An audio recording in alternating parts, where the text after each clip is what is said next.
Hi, I'd like to introduce you to eastern hemlock or Tsuga canadensis. It's one of the few native conifers or cone-bearing trees that occur naturally here in Ohio. It typically grows in the unglaciated hill country of Ohio in the southern and eastern portion of the state, but it does occur from the river all the way up to Lake Erie. It's not widespread though. It occurs in small pockets or populations, typically in unique habitats like this, deep sandstone gorges or steep north or east facing slopes. There is one or two exceptions though. The Hocking Hills area has a lot of this type habitat, so we have a lot of eastern hemlock there. We also have quite a bit of it here in Jackson County in the Rock Run area, including Lake Catherine State Nature Preserve, and then you're also probably aware of Mohican State Forest and State Park up to the north. But again, eastern hemlock is a conifer. It's a needle-bearing tree. It's evergreen, so it'll keep needles year-round. The needles are very short. They're only about a ½ inch in length, and they're not sharp-pointed. They're more rounded or blunt. If you flip the twig over, the branch over, you're going to see two white lines or two rows of what we call stomates. Stomates are those pores that allow gas exchange to occur in a tree.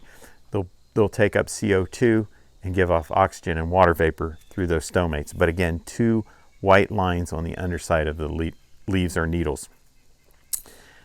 The needles also occur in two rows or two ranks. It's a good ID characteristic. If you look at the branch, most of the needles are going out one side or the other, and you can lay that branch on a flat surface. It lays down very well. Think of two rows or ranks of soldiers marching down the road. Again, these needles are two ranked. I also mentioned it's a cone bearer, but it produces some of the smallest cones that you'll ever see.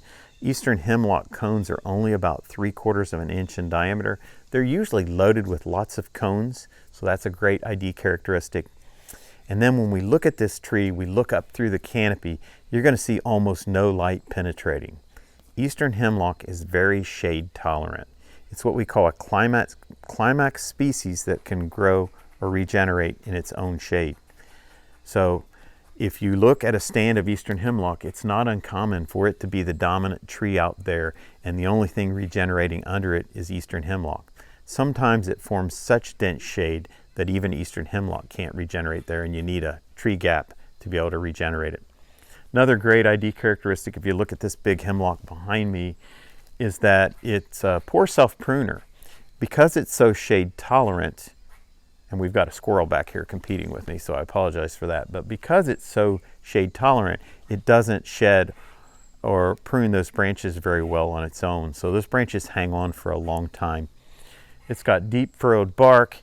It's a beautiful tree. And again, we find it in these very unique habitats like this with these deep sandstone gorges. We do have a few concerns about eastern hemlock. There is a non-native insect pest that's threatening this tree. It's called Hemlock woolly adelgid. You can go to the ODNR Division of Forestry's webpage to find out about that insect and what the Division of Forestry and partners are doing to try to control Hemlock woolly adelgid, because we certainly wouldn't want to lose hemlock from our ecosystems, especially places like the Hocking Hills or Lake Catherine or Mohican State Park and State Forest. Again, thank you, and take some time today to enjoy part of your day in the woods.